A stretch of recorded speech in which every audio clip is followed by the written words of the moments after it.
दोस्तों नमस्कार। मैं आज फिर से आपके सामने प्रस्तुत हूँ अपने channel law one should know में एक नया टॉपिक लेकर, जिसके बारे में मैं आपको थोड़ा बताना चाहता हूँ। दोस्तों, आपने देखा होगा आजकल मकान मालिक और किराएदार के झगड़े बहुत बढ़ रहे हैं। तो इस तरह की जो डिस्प्यूट्स होते हैं उसमें कई बार किराएदार काफ़ी सालों तक मकान मालिक के प्रॉपर्टी में कब्जा करके बैठे रहते हैं और वो खाली ही नहीं करते हैं, और प्रॉब्लम एक मकान मालिक के लिए बहुत बड़ा सरदर्द बन जाती है। तो दोस्तों, इसके लिए एक अभी रिसेंट एक चेंज आया है कि अब लोग लीव एंड लाइसेंस एग्रीमेंट बनवाने लग गए हैं, जो कि रेंट कंट्रोल एक्ट के अंतर्गत नहीं आता है।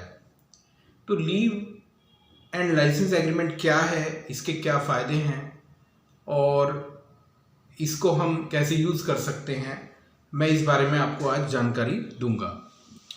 तो दोस्तों, जो ये लीज एंड लाइसेंस एग्रीमेंट है, लीव एंड लाइसेंस एग्रीमेंट है, ये लैंडलॉर्ड के फेवर में है, ये तो आप जानते हैं। इसके क्या क्या फ़ायदे हैं जो एक लैंडलॉर्ड के लिए हैं, वो मैं आपको बताना चाहता हूँ।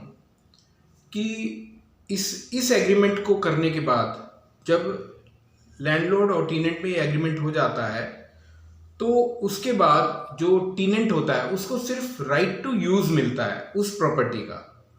वो ओनर नहीं हो जाता, वो उस पर कब्जाधारी नहीं बन जाता, सिर्फ राइट टू यूज़। और वो भी अगर एग्रीमेंट 11 महीने का हुआ है तो 11 महीने के लिए, अगर एग्रीमेंट 1 से 5 साल के लिए हुआ है तो 5 साल तक के लिए। और इसमें भी एक कंडीशन और होती है कि जब भी चाहे लैंडलॉर्ड उनको किसी भी वक्त ये कह सकता है कि प्रीमाइसेस मेरी प्रॉपर्टी आप खाली करो। यानी लैंडलॉर्ड के लिए बहुत एक बड़ा ऑप्शन है, बढ़िया ऑप्शन है कि वो कभी भी उसे खाली करा सकते हैं। और अगर टीनेंट इसके विरुद्ध कोर्ट में जाता है तो उसकी वहां पर सुनवाई नहीं होगी, यानी उसको कोई वेटेज नहीं दिया जाएगा। अगर लैंडलॉर्ड अपनी प्रॉपर्टी खाली चाहता है तो उसे वो खाली करनी ही पड़ेगी। इससे पहले क्या होता था, रेंट कंट्रोल एक्ट में जो हम रेंट एग्रीमेंट बनवाते थे उसमें जो टेनेंट होता था वो उस पर कब्जा करके बैठ जाता था और खाली नहीं करता था और कहता था जाओ कोर्ट में चले जाओ, जो करना है कर लो। लेकिन अब ऐसा नहीं है। अगर टेनेंट या लैंडलॉर्ड कोई भी कोर्ट में जाता है तो लैंडलॉर्ड को ही फायदा होगा, टेनेंट को नहीं होगा। तो ये एक बहुत बड़ी और बहुत ही बढ़िया बात है जो कि लैंडलॉर्ड के फेवर में है।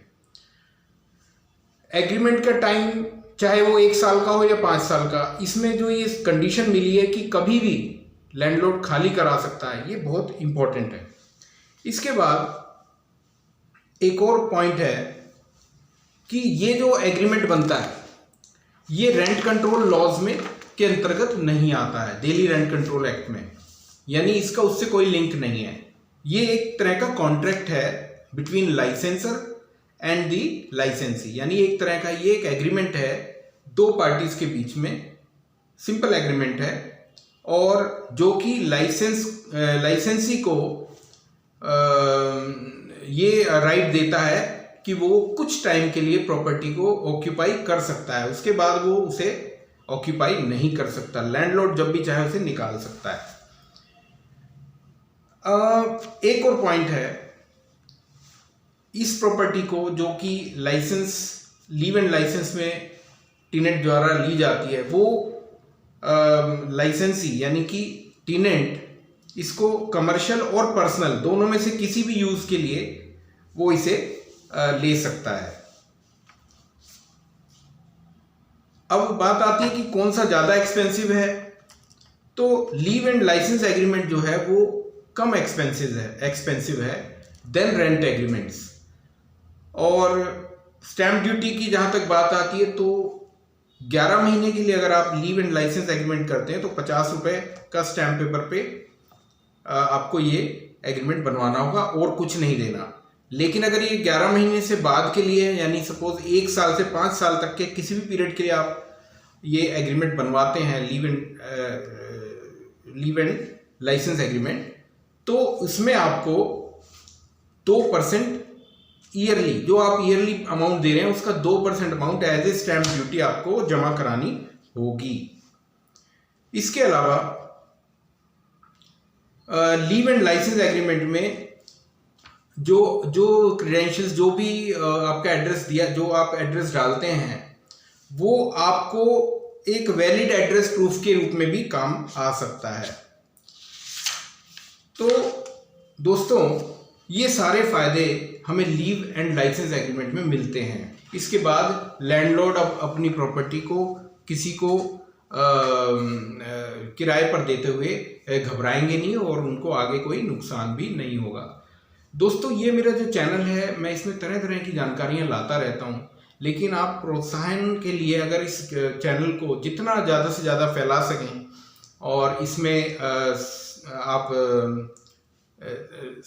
कहीं पर भी किसी दोस्तों को कहीं भी आप इसको शेयर कर सकते हैं, सो दैट हमें एक प्रोत्साहन मिलता रहे और हम इस चैनल को इसी तरह से इसमें तरह तरह की जानकारियाँ डालते रहें।